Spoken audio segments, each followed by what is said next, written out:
Greetings, ladies and gentlefish, and welcome to another World of Tanks video. Sorry there's been a little bit of a shortage of videos lately.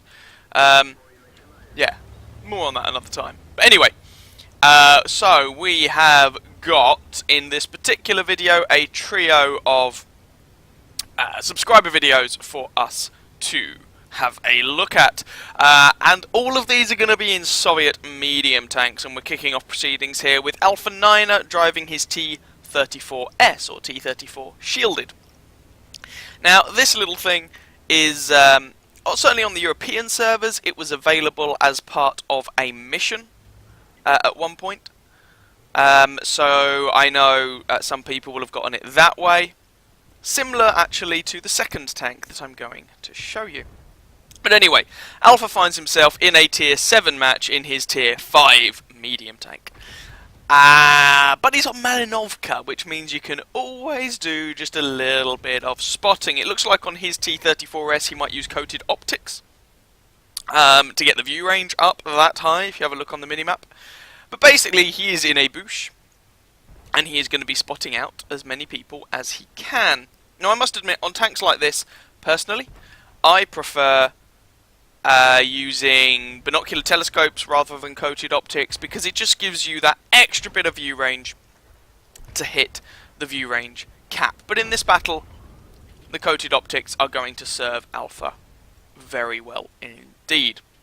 So he is basically just passive spotting all of the bad guys. That hasn't stopped 3 of his team members dying already, but you know, hey ho, c'est la vie.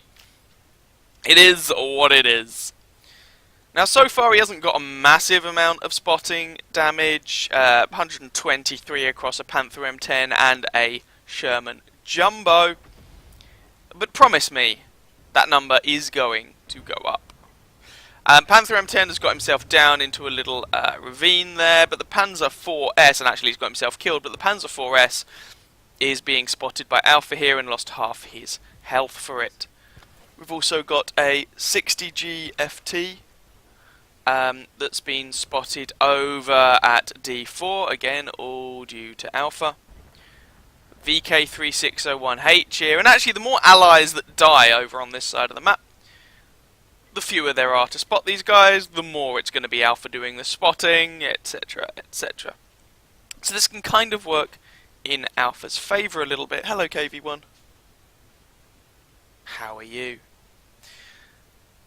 And basically we're just going to, for the first chunk of this game, sit here and watch Alpha spot all of the things. Is it the most exciting and engaging gameplay that has ever been gamed? That's terrible English. No, it's not. But it is effective. And on Malinovka, this is one of the maps where you can definitely still take advantage of a bit of passive spotting, to the point that Alpha actually spots out enemy artillery and some tank destroyers. Now, the FV304 has a limited range, so he'll have moved up in order to actually make sure he's in range of targets, so I do understand him moving, but nonetheless, that does mean that he's spotted, and as the enemy team advances, while they're spotted, well, they're getting kind of shot up, and now we're actually up to 1200 assistance damage. Oh, IKV appears to be making... No, he stopped in the field. I was going to say he appears to be making a beeline for Alpha's position here, but he has stopped short in the middle of a field. There goes the FV304, by the way. Friendly artillery takes him out, and now this IKV is in a whole world of trouble. But Alpha is being very disciplined here and not pulling the trigger. If he fired, there's a very good chance Alpha would be spotted. Whereas alternatively, he could just sit here, continue spotting the guy, let his allies kill him, and well, we're up to over 2,300 assistance damage now. Tiger P pushing down toward Alpha here. Once again, allies can shoot the Tiger P up. Now, Tiger P is top tier, of course. In a Tier 7 match, this is a fairly sturdy tank. But doesn't mean that he's invulnerable by any stretch of the imagination. The Tiger P has plenty of weak spots to take advantage of, even if you're in a bottom tier tank. So, yeah. He's going to have some problems. Over 3,000 assistance damage now, by the way.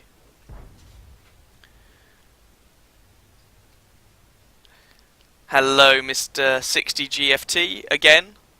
Ooh, more damage there on the Tiger P. KV-1 also spotted artillery getting in on the mix. And the assistance damage just keeps racking up. And suddenly the friendly team are actually ahead with the death of that Sherman Jumbo. It was looking pretty dire initially, but Alpha's still in this bush. Still spotting all the things. And just being patient. And waiting for the enemies to die. There goes the 60 GFT. Friendly team is still 1 kill up. Be really nice if someone could polish off this Tiger P. Oh, speaking of which, that looked like an artillery shell, leaving this guy on very low health. And there's the second artillery shell, finishing that fellow off. Over 4,000 assistance now, by the way. So KV-1, T-67 were both last spotted up at sort of that C5 location. Speaking of the KV-1, he rocks up again. The SU-100 M1 is just asking Alpha to stay alive. Well, yep, I don't think Alpha was planning on rushing off to his death. But you know, some people, to be fair, some people when doing any sort of spotting can be a bit suboptimal at it, let's put it that way. And especially when you're passive spotting, you do need to be patient. And just keep spotting this KV-1 and the T-67. KV-1 got himself tracked. I say got himself. Someone tracked the KV-1. And he's stunned. Oh no, Alpha's no longer spotting these guys. And that's where that extra little bit of view range from the binocular telescopes in this situation might actually help out. Though I do appreciate, of course, that if you're playing in a... and you're not able to passive spot, and you're taking a more active approach, the optics can be more useful. It's, to a certain extent, it's 6 to 1, half dozen the other, and it's going to come down to your personal preference and how you like to do things. But in this situation, the binocular telescopes would have served Alpha a bit better. Alpha moves slightly, which does actually come with a little bit of risk, because remember, Alpha is not in a light tank. He does not maintain his camouflage rating while on the move, so his camo is going to be worse after moving, which means potentially he could get spotted and killed. As it is, it doesn't appear that that has happened. And now we're actually at the point where the friendly team are 3 kills ahead, and the friendly M6 is actually advancing down the other side of this sort of standoffy clearing area. You know, the bit down in the bottom left-hand corner, basically. Now Alpha takes the opportunity to advance, now gets spotted, and manages to bounce the T-67. T-67 puts 1 shot in, Alpha puts a shot into the T-67. Alpha is currently spotted, but he uses his repair kit to get back on the move, and the T-67 just gets executed. KV-1 now. Ooh, Alpha's trying to see if he can get a shot. Side of the turret might be a better shot there, but Alpha does manage to penetrate. He was firing premium ammunition there, which with this gun the penetration is 150, and with standard ammo you get 120 pen. So it's actually a pretty sweet gun for a tier 5 medium tank to have. And suddenly there's only one of them left. It's that artillery, and we're going to see who is actually able to kill that that horrible French artillery piece. I get angry every time they sell that damn thing. But never mind. He's probably at the back here somewhere. Whilst that Lefebvre B2 does have many qualities, mobility is not really one of them. And in order to penetrate that guy, you're going to want to hit him in the superstructure, as Alpha does there, and that is the match. Results time. So that ended up being an ace tanker for Alpha there, despite the fact that he actually didn't do very much damage. Spotter ribbon and the patrol duty medal. He actually came top of his team by experience done. Remembering this was a tier 7 match, I'd just like to point that out, and he's in a tier 5. 260 damage done, 1 kill, 1,367 base experience, which for a tier 5 is a lot. Usually in a tier 5, around about the 900,000 mark is typically enough for your ace tanker, so that is significantly above that. 5 shots fired, 5 hits, 3 pens for that damage count. 2 hits received, 1 penned, 1 didn't. 115 damage blocked by Alpha's armor, probably from that T-67. 8 enemy vehicles spotted, 3 damaged, 1 destroyed, 5,145 assistance damage. Yeah. Less than a kilometre travelled. Now, Alpha did fire a round or two of premium ammunition, hence the relatively high ammunition resupply costs. Well, relatively high when you bear in mind he only fired 5 shots. But, all things considered, with a premium account, he still made a 68,000 credit profit, which was very, very tasty indeed. Personal reserves running at the time, so that's a lot of XP for whichever crew is sitting in that tank. Next match. For game number 2 then, we are sticking with Alpha, but we are bumping up a tier. This is the T-34-85M, Tier 6 Soviet Premium Medium Tank, and actually in common with the T-34S in the previous video, this is a tank that certainly on the EU servers you could get as a mission reward. That's how I managed to get my hands on one, although not everyone was in that situation. When this tank was first released, it was a bit meh. And then Wargaming buffed it to the point where it's arguably a little bit too good. But, you know, hey-ho, c'est la vie. One thing to note is that Alpha here is in a bottom tier matchup again. Thank you, patch 9.18 matchmaking. Now actually, okay, this is a swings and roundabout situation. As of patch 9.18, yes, you get bottom tier games more often, but also those bottom tier games you do get tend to be less punishing, because 357 matchmaking, so you're likely only going to have 3 top tiers on the enemy team. And actually, goodbye Mr. Skoda.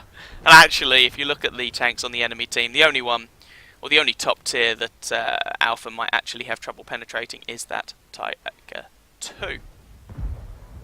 Now Alpha's actually doing some spotting again here, and clearly he's running coated optics on his tank again.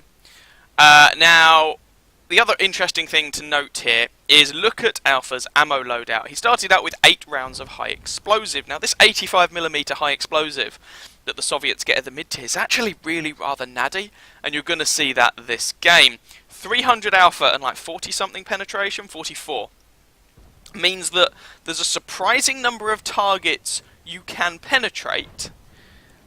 Or perhaps I should rephrase that. It's not that you're surprised that you penetrate certain targets necessarily, although more on that in a moment. It's more that it's quite a reliable penetration on those soft targets you might use high explosive against anyway. Couple that with the fact that it's 300 Alpha damage, which is very nice indeed, and suddenly making use of these high explosive rounds can start netting you a lot of damage. Alpha used one against that Scorpion G for 309, for example. Now he's doing some spotting again, as he did in the previous match, although this game is not going to go in the same way. He's up to 1119 assistance damage so far. That poor Skoda T25 right at the beginning got a little bit wrecked.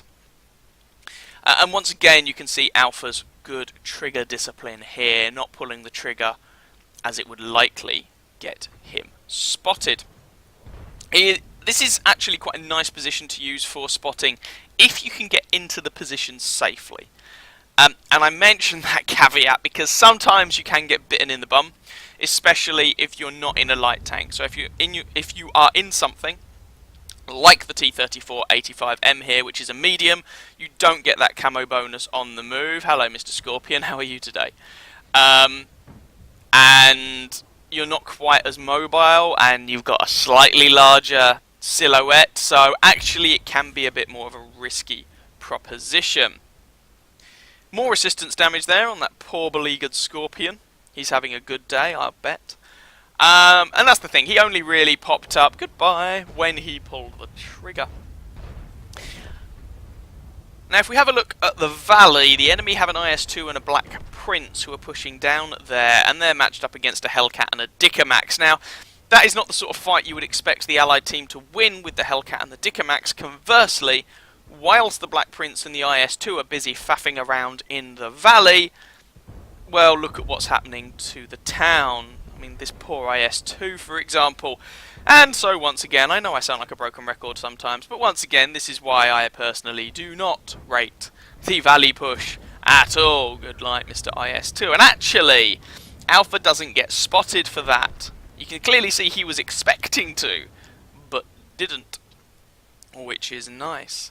T-71DA over on the mid-road, or what is last spotted over on the mid-road. The enemy team, IS-2, Black Prince, have managed to push through the valley. However, you can see, if you have a look at the mini-map, that there's a Scorpion G heading back to defend the base, and it looks like an LTG heading back to do some spotting. Alpha fires a HE round there at the T-71DA, blowing the guy's tracks off. He just repairs immediately, and oh, that could go hideously wrong. Nashorn only damages Alpha's tracks, so we know the Nashorn is up by that in this sort of mid-section of the map as well. And Alpha's going to go back into the bush, perhaps a little prematurely. Yeah, Lorraine dumps one down there and takes out Alpha's loader as well as stunning him. Now, when you get stunned by artillery, it's always worth assessing the situation and seeing, can you just get away with it, waiting for the stun to wear off. Then you don't have to use your med kit, and you can use it for something a bit more important later on. Although in this case, I must confess, I think I'd have used it immediately to try and put my loader back in. And in a moment, Alpha's going to use it to put his loader back in. So there we go.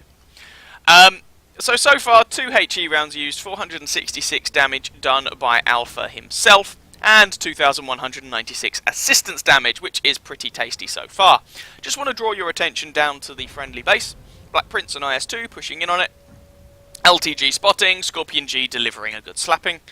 Black Prince goes down, and suddenly the IS-2 is wondering what he did to deserve this. And actually, on the friendly team, we've got an IS and an OHO who have also gone over there to defend the base. While the gun's reloading, while the gun's aiming, Alpha loads here a HE shell, managing to get 310 damage onto that poor beleaguered Nashorn.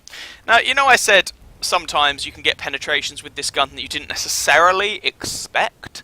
Most people, I imagine, would be firing armor-piercing at a T-71DA. Which means most people wouldn't do that. I mean, high explosive can be unreliable at times, but, well, this is the wonders of this Soviet 85mm HE. It is pretty sweet to use. And that T-71DA just gets absolutely wrecked. And there's just the IS-2 and the artillery left at this point. And the IS-2 can't be long for this world, for he is feeling the pressure of being outnumbered by some scary, scary tanks. So Alpha's just popping up here, see if he can find the artillery. There goes the IS-2, and oh, hello Lorraine, how are you? Oh, remember that high explosive? 292, there we go. Can we polish this Lorraine off? Yes, and the Lorraine misses. M44 and an AMX-13 F3 remain. No, that shot doesn't do anything, and Alpha's actually out of high explosive here, which is a little bit of a shame. He could one-shot that M44 with it, but never mind, let's not worry too much. You can't side-scrape against these guys because they're going to be spamming high explosive at you anyway. There's the AMX. Ooh, there's a hit there. Now Alpha could, in this situation, use the first aid kit to get rid of the stun, and that's probably what I would do, just to try and make sure these shots actually do the business. There goes the M44, and to make sure you reload in time, frankly. Can Alpha pick up the kill? Come on, come on, come on, come on, come on, come on. There we go. And that is the match. Let's go and have a look at those post-battle stats. So, there we go. I'm pretty sure Alpha answered his question there. What to do if you are bottom tier? That was enough for Ace Tanker, Spotter, Fighter, Fire for Effect, Duelist, Bruiser, and then the nice little medals there. He got a Patrol Duty, actually got a Scout medal. Was not expecting that. I love a Schleio's medal. That's delivered for being in the medium tanks and killing higher tier tanks. And then the Pascucci's medal for killing 2 artillery pieces. 1,724 damage done, 4 kills, 1,354 base experience. And a shout out should also go, I think, to the Scorpion on the friendly team who came second, 4k damage, and just being in the right place at the right time. Especially as he went back to defend the base, frankly. And also to that LTG again for having the awareness to go back to defend the base. And I guess, although their assistance wasn't as important, the IS and the OHO for also realising what needed to be done. 15 shots fired, 10 hits, 10 pens for that damage count. Remembering, a lot of those were high explosive rounds with 300 alpha. Most of that damage, get my words out in a second, was done from relatively close range. 4 hits received, 3 penned, 1 did not. 10 enemy vehicles spotted, 7 damaged, 4 destroyed, 2.2k assistance damage. And again, premium account, premium tank, tasty, tasty profit. Although on that occasion, lower ammunition resupply costs because, well, most of those shots were high explosive, which is considerably cheaper. Ta-da! So that was a nice little game there in the T-34-85M, and I agree with Alpha here where he says that game complemented his T-34 shielded game. I think that is true. Both bottom tier games, both managing to pick up a good amount of damage with your assistance and just showing what you can do in such situations. Got one more match to show you in this video. So this is the third game for this video, and this time we are having a look at me in the KV-1S. And yes, I can already hear the cries of, but you promised medium tanks. The KV-1S isn't a medium and you're not a subscriber. Yeah, well, I guess I lied, right? I'm not my own subscriber, obviously, but in my defense, the KV-1S is not exactly over-endowed with armor.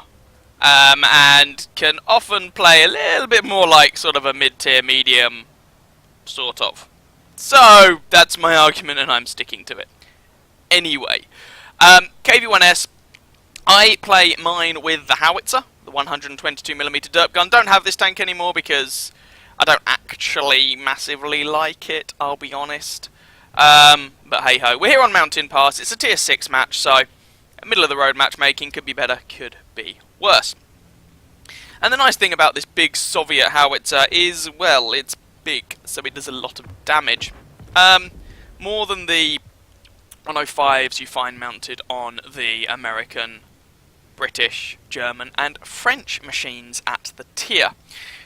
The flip side is you don't have as much mobility or as much gun depression, but hey ho, it is what it is, never mind. You do have a little bit of armour to work with, which can bounce lower tiers, but you can't really expect it to do a great deal of much against anyone who is a higher tier, so there's that. Your gun depression is also, well, I mean, with the 85mm gun, your gun depression's like 3 degrees or something stupid. With the howitzer, you at least get 5 degrees, still not amazing, but you can make it work. So far, 1 shot fired, 1 hit, 1 kill on that poor little Stuart. Seeing if I could get a shot on the looks, but it looks like I can't. I'll be here all week. I'm so sorry. Oh wait, no I'm not. So, scoreline is 3-2, our team is currently winning, which is good.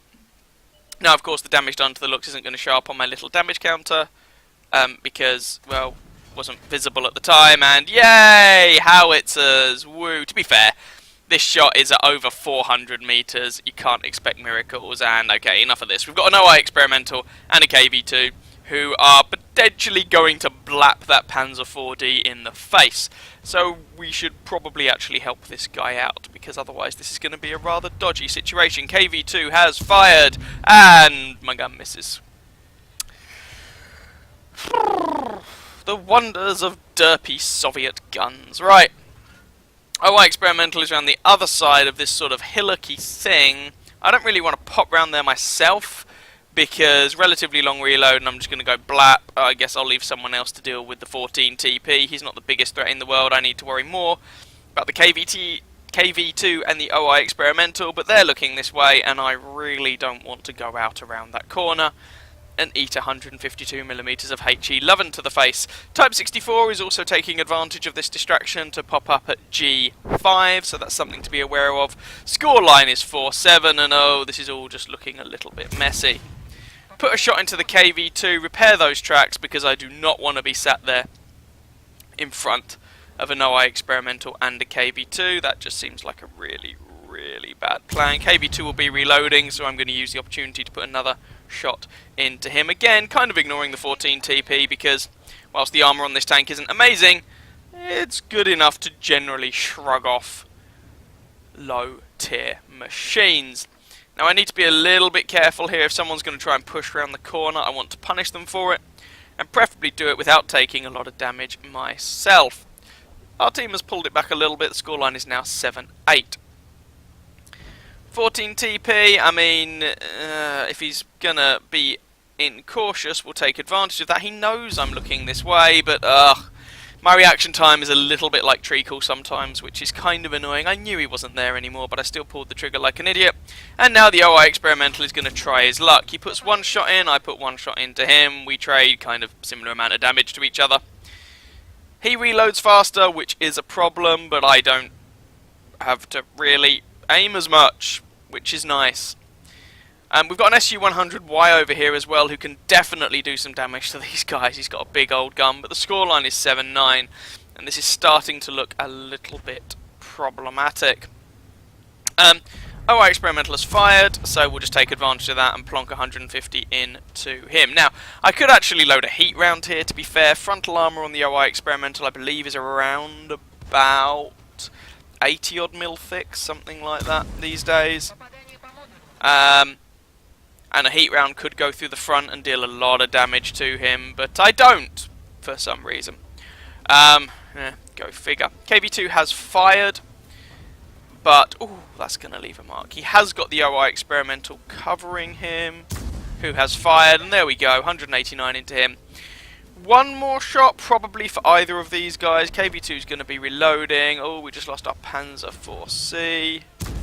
Oh, never mind, 109 into the OI Experimental. KV2 is trying his luck. Are we going to eat a shell to the face? Yes, we are, but this guy for some reason is continuing to push, which seals his fate. The OI Experimental didn't go with him, so he is dead. I am, however, down to 92 health. The OI Experimental can just kill me, but then I can just kill him, so we have a little bit of a Mexican standoff here. But the SU-100Y breaks that standoff, so hurrah. Scoreline is 11-11, and a bunch of enemy tanks are over by our base, so we should probably head back to our base in order to sort that out. Whoa, sorry, sped past there because I forgot that we come across a poor unfortunate Panzer 38NA who dies for it. He's not particularly consequential if we're going to be honest. It's more important that we get back to the base to try and deal with these fellas. So we got 14 TP, an SU-100, a KV-1, and what can we do about it? SU-100, oh, he has backed off. Now he has 284 health, which is a bit of an issue. If he's using the big gun, he can one-shot either of us, which is going to be fun. But we have to try something here because they've almost capped this. 2 seconds left. Oh, beautiful. SU-100Y gets a reset on the KV-1. And that 14 TP is trying to be annoying again, but he just does not have the penetration, certainly without firing premium rounds to do that. And we flub the shot. SU-100Y deals with that KV-1, however, and it's just this 14 TP and the SU-100. And the SU-100 takes out the 14 TP. Coming round here to try and get a shot into this guy. And we do 156. We need to be so careful here. 14 TP is behind us. Now, if he decides to fire premium, he can go through our butt. So we put a shot into him, backing off, backing off, backing off. And that leaves this, again, a bit of a Mexican standoff, which is a problem. Now, here's the problem. He can win this Mexican standoff by virtue of being in the capture circle. So, I don't have many options here. I'm not fast enough to go around the flank and come up behind him before he will have capped this. I'm trying to make this shot count, trying to find the shot.